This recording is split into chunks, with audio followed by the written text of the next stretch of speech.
Hello children. हमारे इस video का टॉपिक है effect of dielectric on capacitor. यानी कि अगर मैं कैपेसिटर के बीच में एक डाइलेक्ट्रिक डाल दूं, डाइलेक्ट्रिक मतलब इंसुलेटर। अगर मैं कैपेसिटर के बीच में एक इंसुलेटर डाल दूं तो क्या होगा, लेट अस सी। तो ये हमारा कैपेसिटर है, पैरेलल प्लेट कैपेसिटर। यहां पे चार्ज प्लस और यहां पे चार्ज माइनस क्यू। तो प्लस क्यू और माइनस क्यू चार्ज इस कैपेसिटर के पास है और बीच में एयर है। एयर भी एक डाइलेक्ट्रिक होता है। अब मैं एयर की जगह यहां पे कोई दूसरा डाइलेक्ट्रिक डाल देता हूं बीच में। हो सकता है ये प्लास्टिक हो या पॉलिथीन हो, कुछ भी हो सकता है ये। तो बीच में मैंने एक डाइलेक्ट्रिक डाल दिया। Okay, this is a dielectric of dielectric constant epsilon R. तो इसकी जो रिलेटिव परमिटिविटी है, रिलेटिव परमिटिविटी वो एप्सिलॉन आर है। रिलेटिव परमिटिविटी को डाइलेक्ट्रिक कांस्टेंट भी बोलते हैं। हम ये इलेक्ट्रोस्टैटिक्स पार्ट 1 इस चैप्टर में सीख चुके हैं। तो मैंने एक डाइलेक्ट्रिक डाल दिया है। इस डाइलेक्ट्रिक का डाइलेक्ट्रिक कांस्टेंट है एप्सिलॉन आर। एप्सिलॉन आर को रिलेटिव परमिटिविटी भी कहते हैं। तो चिल्ड्रन, आप ये जानते हो, हमने ये इलेक्ट्रोस्टैट्स पार्ट 1 में डिस्कस किया था कि जो नेट इलेक्ट्रिक फील्ड होता है वो डाइलेक्ट्रिक के अंदर घुसने की वजह से कम हो जाता है। यानी कि जब इलेक्ट्रिक फील्ड इस डाइलेक्ट्रिक में घुसेगा, इलेक्ट्रिक फील्ड जब इस इंसुलेटर में घुसेगा तो इलेक्ट्रिक फील्ड कम हो जाएगा। कितना कम हो जाएगा? एप्सिलॉन आर टाइम्स कम हो जाएगा। तो what is the electric field? Electric field before dielectric was introduced. Dielectric घुसाने से पहले कितना इलेक्ट्रिक फील्ड होता है कैपेसिटर में? हम पहले भी देख चुके हैं, sigma upon epsilon nought. Capacitor के प्रीवियस वीडियोस में हम देख चुके हैं ना ये। The electric field before the dielectric is introduced इतना। Now the electric field after dielectric is introduced, after dielectric is introduced between the plates. तो पहले इलेक्ट्रिक फील्ड यहां पे कितना था? Sigma upon epsilon nought. अब मैं क्या डाल चुका हूं यहां पे? डाइलेक्ट्रिक। तो डाइलेक्ट्रिक डालने की वजह से इलेक्ट्रिक फील्ड कम हो जाता है। कितने गुना कम हो जाता है? रिलेटिव परमिटिविटी टाइम्स कम हो जाता है। तो अभी जो इलेक्ट्रिक फील्ड बनेगा, इलेक्ट्रिक फील्ड जो बनेगा अब डाइलेक्ट्रिक घुसाने के बाद, वो होगा sigma upon E R E not. मानते हो ना? यहां जो इलेक्ट्रिक फील्ड था वो सिग्मा अपॉन एप्सिलॉन नॉट था, लेकिन अब हमने डाइलेक्ट्रिक डाल दिया है। तो डाइलेक्ट्रिक डालने की वजह से इलेक्ट्रिक फील्ड कम हो जाएगा। कितने गुना कम हो जाएगा? रिलेटिव परमिटिविटी टाइम्स कम हो जाएगा। अब चिल्ड्रन, इन दोनों प्लेट के बीच में जो गैप है वो डी है, करेक्ट ना? Distance between the plates is D. और इन दोनों के बीच में जो वोल्टेज है उसे वी मान लेते हैं। तो इलेक्ट्रिक फील्ड को आप लिख सकते हो electric field is equals to V by D. ये भी हम पिछले डेरिवेशन में देख चुके थे। तो ये हो जाएगा sigma upon E R E not. तो V by D is equals to, sigma हमें पता है चार्ज पर यूनिट एरिया होता है। क्यू को यहीं रहने देते हैं, वी को यहां ले आते हैं और इन दोनों को वहां पहुंचा देते हैं। तो वी यहां आ जाएगा, इसको यहां पहुंचा देते हैं।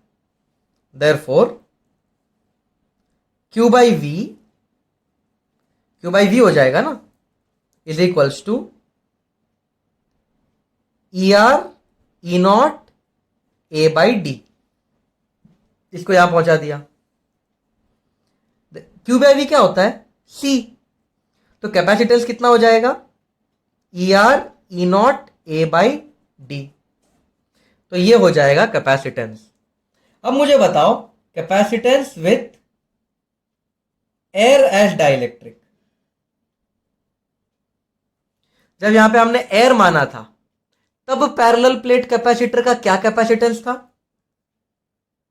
Epsilon not A by D. याद है आपको? हम डिराइव कर चुके हैं ये पिछले वीडियोस में। तो जब मैंने एयर डाला था, जब यहां पे एयर था, तो कैपेसिटेंस था epsilon not A by D. लेकिन अब यहां पे क्या है? यहां पे एक डाइलेक्ट्रिक है of dielectric constant E R. तो अब कैपेसिटेंस कितना हो गया है? E R times epsilon not A by D. तो चिल्ड्रन, क्या फायदा हुआ डाइलेक्ट्रिक डाल के? बताओ। डाइलेक्ट्रिक डाल के ये जो कैपेसिटेंस था, इसमें ई आर मल्टीप्लाई हो गया, डाइलेक्ट्रिक कांस्टेंट मल्टीप्लाई हो गया। तो मैं क्या लिख सकता हूं?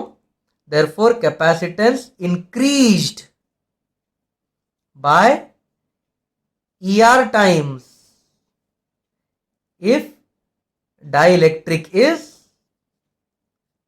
इंट्रोड्यूस्ड। यानी अगर मैं डाइलेक्ट्रिक डाल दूंगा इसके अंदर, तो कैपेसिटेंस बढ़ जाएगा। कितना बढ़ेगा? कितना गुना हो जाएगा? रिलेटिव परमिटिविटी टाइम्स बढ़ जाएगा। तो कैपेसिटेंस का ये फॉर्मूला है। अगर एयर होगा तो ई आर की वैल्यू 1 हो जाएगी और ये फॉर्मूला मिल जाएगा। तो डाइलेक्ट्रिक डालने का क्या फायदा हुआ? डाइलेक्ट्रिक डालने की वजह से कैपेसिटेंस बढ़ जाता है। कितने गुना बढ़ जाता है? रिलेटिव परमिटिविटी टाइम्स कैपेसिटेंस बढ़ जाता है। अब चलन हमारा अगला टॉपिक होगा charge induced on dielectric. Charge induced on dielectric in capacitor. तो चिल्ड्रन, मान लो ये कैपेसिटर है, इसके प्लेट्स के पास चार्ज है Q और माइनस Q। अब बीच में हमने डाल दिया डाई इलेक्ट्रिक। दोनों प्लेट्स के बीचों बीच हमने क्या डाल दिया चिल्ड्रन? डाई इलेक्ट्रिक घुसड़ दिया। ये है डाई इलेक्ट्रिक। अब चिल्ड्रन, क्योंकि यहां पे एक प्लस चार्ज है, क्योंकि ये प्लेट पॉजिटिवली चार्ज है, तो डाई इलेक्ट्रिक के नेगेटिव चार्जेस यहां जमा होने लगेंगे। करेक्ट? यहां पे प्लेट का पॉजिटिव चार्ज है, तो डाई इलेक्ट्रिक के नेगेटिव चार्ज यहां जमा होंगे। यहां पे प्लेट के पास नेगेटिव चार्ज है, तो डाई इलेक्ट्रिक के पॉजिटिव चार्ज यहां जमा होंगे। ये जो रेड कलर से जो नए चार्ज बने हैं, इन्हें कहा जाता है क्यू इंड्यूस्ड। और यही हमें ढूंढना है। हमें ढूंढना है कि ये नेगेटिव चार्ज की वैल्यू कितनी है और ये पॉजिटिव चार्ज की वैल्यू कितनी है। तो हमें ये जो क्यू इंड्यूस्ड है, इसकी वैल्यू ढूंढनी है। तो चिल्ड्रन, इस पॉइंट को कंसिडर करते हैं। Let us consider point A. तो at point A electric field कितनी है? इलेक्ट्रिक फील्ड कितनी होती है चिल्ड्रन डाई इलेक्ट्रिक के अंदर? Sigma upon E R E not. अब भी जस्ट 2 मिनट पहले हमने देखा। तो यहां जो इलेक्ट्रिक फील्ड है उसकी वैल्यू है sigma upon E R E not, यहां की पॉइंट ए की इलेक्ट्रिक फील्ड। अब यहां पे इलेक्ट्रिक फील्ड क्यों है? यहां पे इलेक्ट्रिक फील्ड 2 चीजों की वजह से है। ये जो ओरिजिनल चार्ज है Q, तो देखो, ओरिजिनल प्लस और ओरिजिनल माइनस की वजह से एक इलेक्ट्रिक फील्ड इस तरीके से बनेगा। ये जो मैंने ब्लू से बनाया है, ब्लू लाइन बनाई है, ये ब्लू लाइन क्या है? ये ब्लू लाइन है electric field due to Q and minus Q। तो इस Q और माइनस Q की वजह से जो इलेक्ट्रिक फील्ड बन रहा है वो ये है। मानते हो? और अब देखो, यहां पे एक प्लस साइन है, यहां पे माइनस साइन है, तो एक इंटरनल इलेक्ट्रिक फील्ड कुछ इस तरीके का बनेगा। ये भी चिल्ड्रन हम पिछले चैप्टर में सीख चुके हैं इलेक्ट्रोस्टैटिक्स में। जो रेड लाइन से बनाया है ये क्या है? Electric field due to induced charge. ये इंड्यूस्ड चार्ज है ना, रेड से बनाया है जो। तो electric field due to induced charge. तो ये हमारा डायग्राम बन गया रेडी। तो ये जो नेट इलेक्ट्रिक फील्ड है, पॉइंट ए पे नेट इलेक्ट्रिक फील्ड कितना है, sigma upon E R E not. ये नेट इलेक्ट्रिक फील्ड कहां से आया, ये नेट इलेक्ट्रिक फील्ड आया ये वाला इलेक्ट्रिक फील्ड माइनस ये वाला electric field. The net electric field is because of electric field due to plus Q and minus Q minus electric field due to induce charge. देखो दोनों के direction opposite है ना। तो the net electric field is electric field due to plus Q and minus Q minus electric field due to induced charge. और इसकी value हो जाएगी sigma upon E R E not. तो यहां जो नेट इलेक्ट्रिक फील्ड था वो इस this electric field minus this electric field हो गया। प्लस क्यू और माइनस क्यू कितना इलेक्ट्रिक फील्ड बनाते हैं। देखो चिल्ड्रन, अगर सिर्फ प्लस क्यू होता और माइनस क्यू होता तो कितना इलेक्ट्रिक फील्ड बनता, sigma upon epsilon nought. Minus electric field due to induce charge क्या हो जाएगा, sigma induced upon epsilon nought equal to sigma upon E R E nought. Electric field due to induce charge क्या हो जाएगा, sigma induced upon epsilon nought. हर जगह से epsilon nought cut जाएगा। Therefore what is sigma induced, sigma minus sigma upon epsilon nought is sigma induced. यहां पे sigma क्या होता है, सरफेस चार्ज डेंसिटी। तो सिग्मा को कॉमन ले लेते हैं।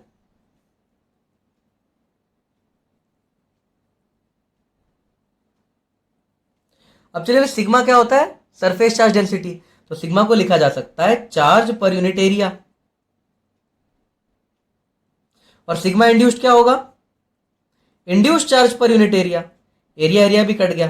तो इंड्यूस्ड चार्ज का क्या फॉर्मूला है, the charge induced in dielectric is original charge into 1 minus 1 upon epsilon not. तो जो चार्ज इंड्यूस्ड है उसका ये फॉर्मूला है। ये किसका फॉर्मूला बन गया, ये फॉर्मूला है charge induced in dielectric. This is the formula for charge induced in dielectric. Original charge इस प्लेट का charge into 1 minus 1 upon epsilon not. एक क्वेश्चन करते हैं, हमने जो कंसेप्ट सीखा उस कंसेप्ट के ऊपर। एक कैपेसिटर है, उसकी प्लेट का area 10 to the power -7 metre square है। तो लिख देते हैं एरिया की वैल्यू दी है 10 to the power -7 metre square. Distance between the plates is 0.1 into 10 to the power -3 millimetre. यानी कि डिस्टेंस बिटवीन द प्लेट्स है वो है d equal to 0.1 into 10 to the power -3 millimetre है। तो इंटू 10 टू द पावर -3 एक बार और लिखूंगा तो मीटर हो जाएगा। और dielectric of dielectric constant 2 is introduced between the plates. यानी जो डाइलेक्ट्रिक कांस्टेंट है वो 2 है और वो प्लेट्स के बीच में हमने डाल दिया डाइलेक्ट्रिक को। 10 वोल्ट का वोल्टेज दे दिया, तो वोल्टेज दे दिया 10 वोल्ट का। Find the induced charge on dielectric. तो चार्ज इंड्यूस्ड ऑन डाइलेक्ट्रिक कितना। तो चलो इस क्वेश्चन में क्या हो रहा है, इस क्वेश्चन में एक कैपेसिटर है, इसके बीच में एक डाइलेक्ट्रिक डाल दिया है और इस कैपेसिटर को वोल्टेज दे दिया है 10 वोल्ट। और आपको पूछ रहा है कि ये जो डाइलेक्ट्रिक है इसमें कितना चार्ज इंट्रोड्यूस होगा। तो इस क्वेश्चन को कुछ इस तरीके से करेंगे। बहुत डिफिकल्ट क्वेश्चन नहीं है, थोड़ा सा कैलकुलेटिव है, बस डिफिकल्ट नहीं है। चलिए हमें एरिया पता है, डी पता है, रिलेटिव परमिटिविटी पता है। तो क्या मैं इस कैपेसिटर का कैपेसिटेंस निकाल सकता हूं, बिल्कुल। What is the capacitance of a parallel plate capacitor, epsilon R epsilon not A by D. ये कैपेसिटेंस होता है। जब हम पैरेलल प्लेट कैपेसिटर में ये डाइलेक्ट्रिक डाल देते हैं तब ये कैपेसिटेंस हो गया। देयरफॉर कैपेसिटेंस की वैल्यू हो जाएगी C is equals to epsilon R की वैल्यू है 2, एप्सिलॉन नॉट होता है 8.85 इंटू 10⁻⁻12 इंटू एरिया है 10⁻⁻7 और डी की वैल्यू है 10⁻⁻7 हो जाएगी डी की वैल्यू, क्योंकि ये 0.1 है तो 10⁻⁻1 है, ये सब मल्टीप्लाई करोगे तो 10⁻⁻7, तो ये कैंसिल हो गया। तो सी की वैल्यू हो गई 5 2 10, 8 to the 16 और 117, 8 to the 16 और 117। तो जो कैपेसिटर है उसकी कैपेसिटेंस है 17.7 इंटू 10⁻⁻12 फैरेड। अब मुझे इसका कैपेसिटेंस मिल गया, सी की वैल्यू पता चल गई, वोल्टेज दिया है 10 वोल्ट, तो कैपेसिटर का कैपेसिटेंस पता चल गया, वोल्टेज पता चल गया, तो क्या मैं कैपेसिटर का चार्ज पता लगा सकता हूं? बिल्कुल। क्या फॉर्मूला है? C is equals to Q by V. Therefore Q क्या हो जाएगा? C into V. Therefore Q is equals to, C की वैल्यू मुझे पता है और V की वैल्यू है 10। देयरफॉर कितना चार्ज कैपेसिटर के पास होगा? ये हो जाएगा 17.7 इंटू 10⁻⁻11 कूलम।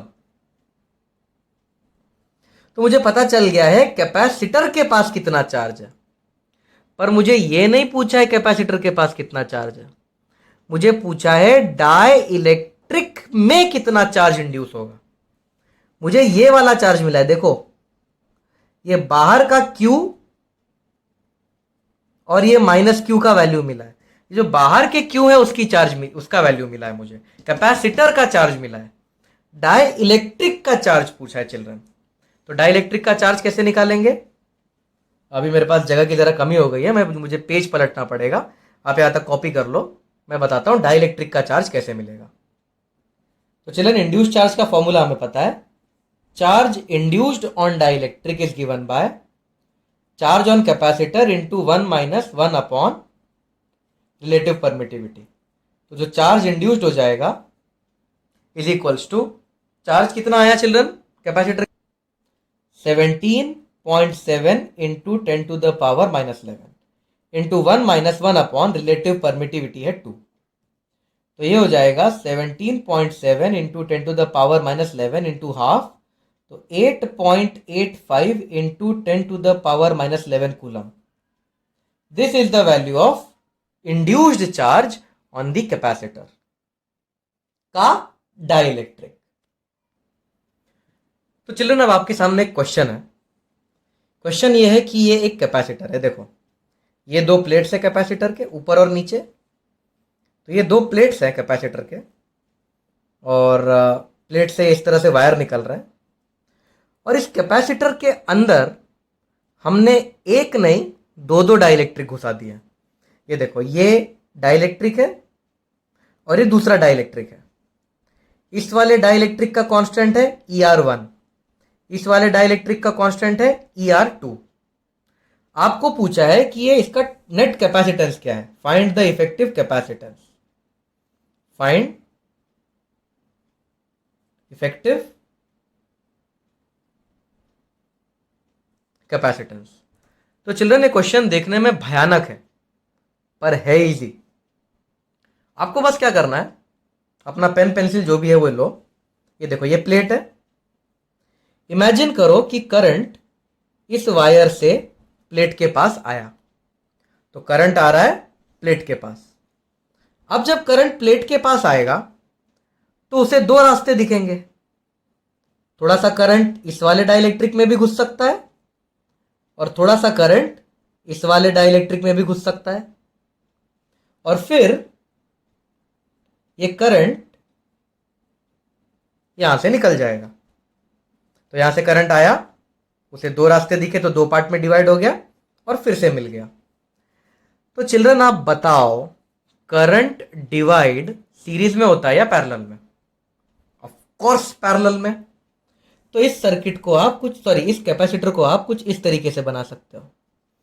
ये कैपेसिटर दो कैपेसिटर से बना है जो पैरेलल है। एक कैपेसिटर है ये और एक कैपेसिटर है ये। तो ये एक पूरा कैपेसिटर, ये जो एक पूरा कैपेसिटर है, आप मान सकते हो कि ये दो कैपेसिटर से बना है जो पैरेलल है। अब कैपेसिटर का कैपेसिटेंस कितना होता है पैरेलल प्लेट कैपेसिटर का? फॉर्मूला क्या होता है? C is equals to epsilon R epsilon not area by distance between the plates. यही फॉर्मूला होता है ना। अब चिल्ड्रन इस कैपेसिटर पे ध्यान दो, ये वाले कैपेसिटर पे, इतने पार्ट पे ध्यान दो। इस कैपेसिटर का क्या कैपेसिटेंस होगा? Epsilon R epsilon not. और ये देखो इसका एरिया कितना है, कितने प्लेट के एरिया पे इसका कब्जा है? ये देखो पूरा एरिया ए होता है, तो ये इतना एरिया कितना होगा? आधा। तो इसका जो एरिया है वो है आधा, a/2। देखो ना इसका एरिया, देखो a/2 है। और इसका d कितना है? एक प्लेट से दूसरे प्लेट के बीच में गैप कितनी है? d।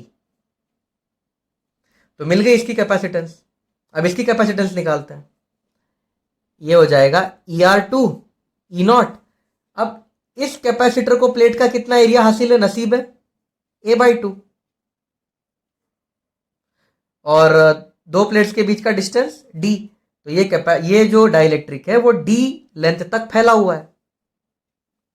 अब ये दोनों पैरेलल में है, तो पैरेलल में C इक्विवेलेंट क्या हो जाता है? C1 plus C2। बस इन दोनों को ऐड करना है। तो C equivalent is ER1 E0 a/2d plus ER2 E0 a/2d। तो यहां से आप E0 a/2d कॉमन ले सकते हैं और अंदर बचेगा ER1 प्लस ER2। तो ये है इस कैपेसिटर का कैपेसिटेंस। तो बहुत डिफिकल्ट दिखता है पर इतना डिफिकल्ट होता नहीं है। थोड़ा शांति से करोगे, सोच के करोगे तो आंसर आएगा जरूर। अगला क्वेश्चन चिल्ड्रन, ये है कैपेसिटर की दो प्लेट्स और इसके बीच में हमने एक डाइलेक्ट्रिक डाल दिया है, लेकिन ये डाइलेक्ट्रिक बहुत पतला है। यहां से लेके यहां तक इस डाइलेक्ट्रिक की थिकनेस है T। तो एक पतला सा डाइलेक्ट्रिक हमने डाल दिया। प्लेट के बीच का डिस्टेंस D। इस डाइलेक्ट्रिक का डाइलेक्ट्रिक कांस्टेंट ER। यहां पे हवा है, इस जगह पे हवा है, इस जगह पे हवा है और बीच में है डाइलेक्ट्रिक। अब इसका कैपेसिटेंस पूछा है, कैसे करेंगे? हमें यह भी नहीं पता कि ये गैप कितना है और ये गैप कितना है, ये नहीं दिया है क्वेश्चन में और आप अज्यूम भी नहीं कर सकते। अब कैसे करेंगे इस क्वेश्चन को?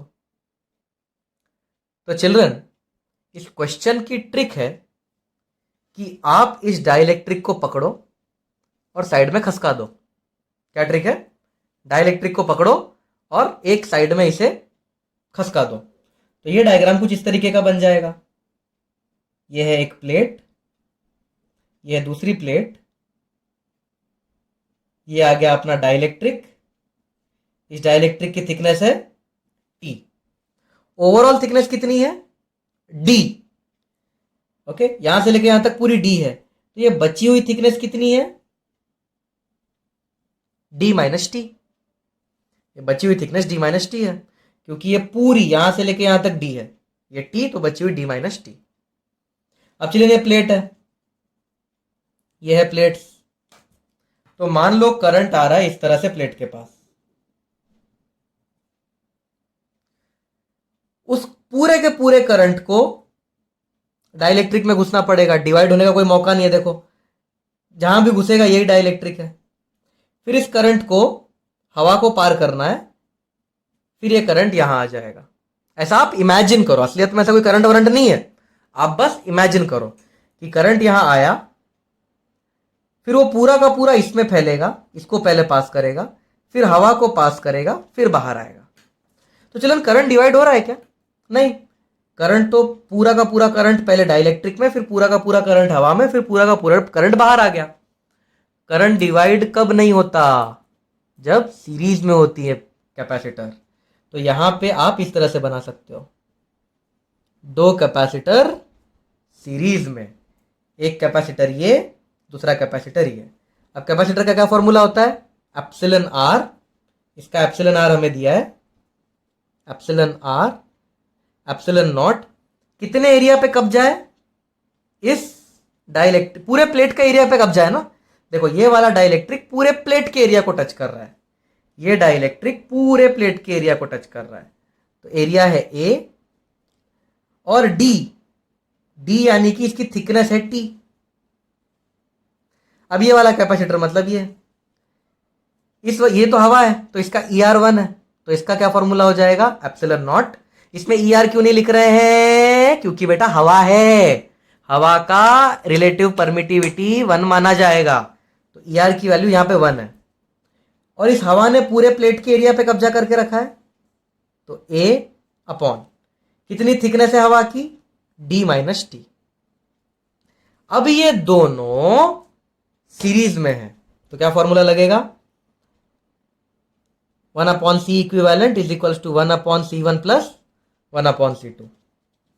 अब तो बस मैथ्स बचा है, इसको करेंगे तो T upon ER E not A plus D minus T upon E not A. 1 upon E not A constant आ जाएगा, T by ER plus D minus T, T by ER plus D minus T, ये बचेगा। Therefore 1 upon C equivalent हो जाएगा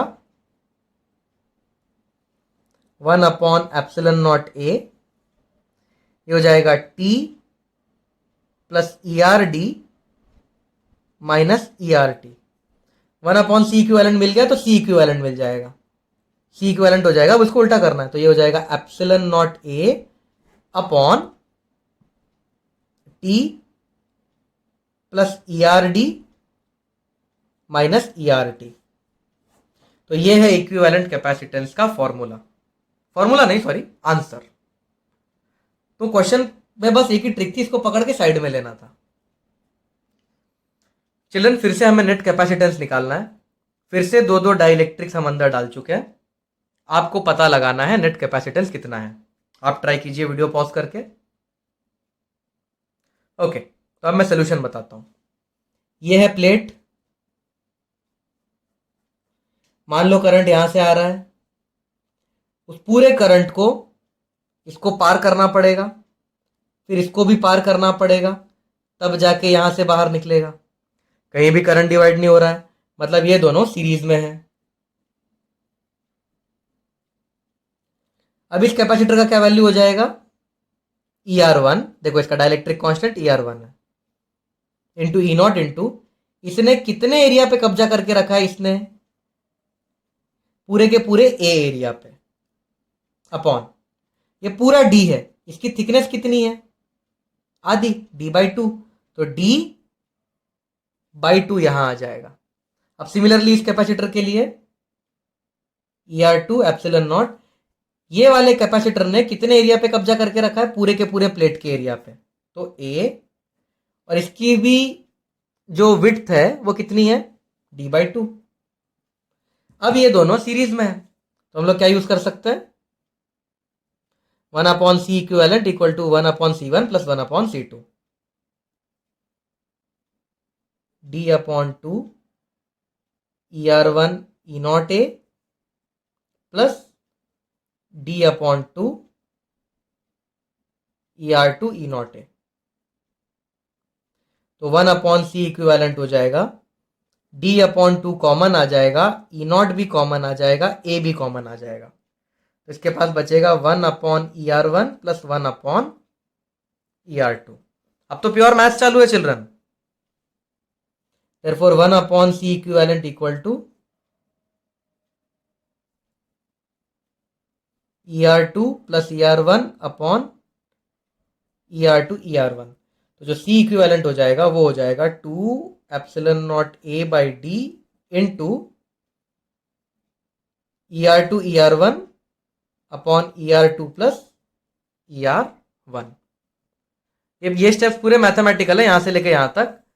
मेरा काम था बस ये बना देना, एक बार डायग्राम बन गया उसके बाद तो ये पूरा मैथ्स है, मैथ्स आप हैंडल कर लो। नेक्स्ट क्वेश्चन चिल्ड्रन, अब यहां पे तीन तीन डाइलेक्ट्रिक है। ओके, तो ये है प्लेट्स, ये है कैपेसिटर की प्लेट्स, प्लेट का एरिया ए है, प्लेट के बीच में डिस्टेंस डी है, तीन डाइलेक्ट्रिक है, आपको नेट कैपेसिटेंस निकालना है।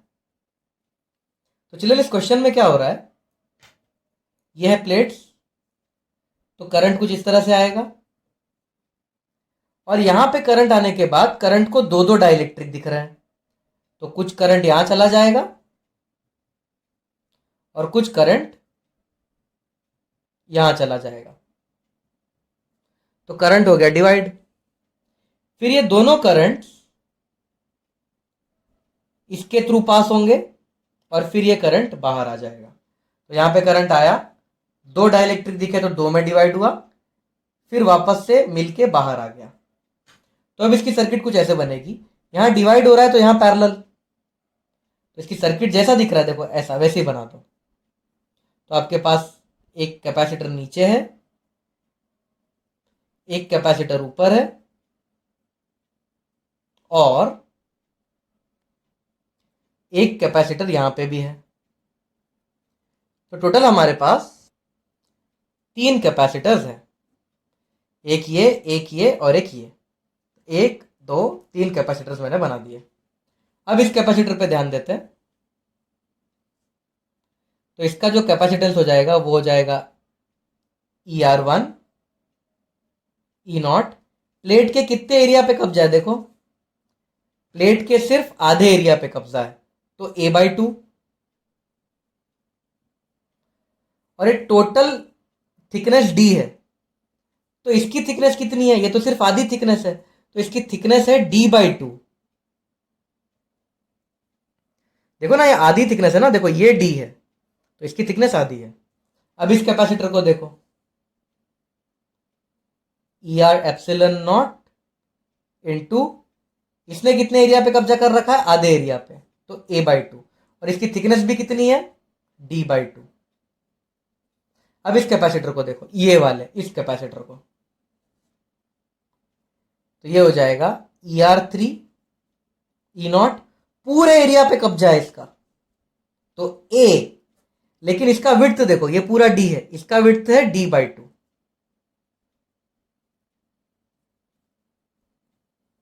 बस एक बार ये डायग्राम बन गया, उसके बाद तो आपको सिर्फ कैपेसिटर्स को ऐड या सब्ट्रैक्ट बस ऐड करना है या उसको पैरेलल में लेना है। तो ये दोनों पैरेलल में है, तो ये है कैपेसिटर C1, ये है कैपेसिटर C2, ये है कैपेसिटर C3, पैरेलल में ऐड हो जाते हैं, तो ये दोनों ऐड हो जाएंगे और क्या बना देंगे, ये दोनों ऐड हो जाएंगे तो बनेगा E0 A/D, कॉमन ले लेते हैं, बचेगा क्या, ER1 प्लस ER2, और ये वाला कैपेसिटर इसकी वैल्यू तो पता है 2ER3 ε0 A/D। अब ये दोनों सीरीज में है, तो सीरीज के लिए अपने को जुगाड़ आता है, 1/C equivalent equal to 1/C1 plus 1/C2। देयरफॉर 1/C इक्विवेलेंट इक्वल टू, इसका उल्टा करेंगे तो D/ε0 A into 1/ER1 plus ER2 plus D/ε0 A two ER3। तो इसमें से हम कॉमन ले लेते हैं कुछ चीजें, D/ε0 A कॉमन आ जाएगा, अंदर बचेगा 1/ER1 plus ER2 plus 1/2 times ER3। Therefore 1/C equivalent हो जाएगा D/E0 into 2ER3 plus ER1 plus ER2 upon, मैं बस क्रॉस मल्टीप्लाई कर रहा हूं, ER1 plus ER2 the whole multiplied by 2 times ER3। तो जो C इक्विवेलेंट हो जाएगा वो होगा एप्सिलॉन नॉट A/D, और ये 2 जो नीचे है वो ऊपर आ जाएगा, ये पूरा उल्टा करना है, 2ER3 ER1 plus ER2 upon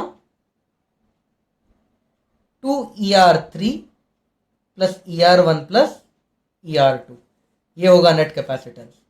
एक बार ये डायग्राम बन गया उसके बाद तो ये पूरा मैथमेटिक्स है, मैथमेटिक्स आपको हैंडल करना आना चाहिए।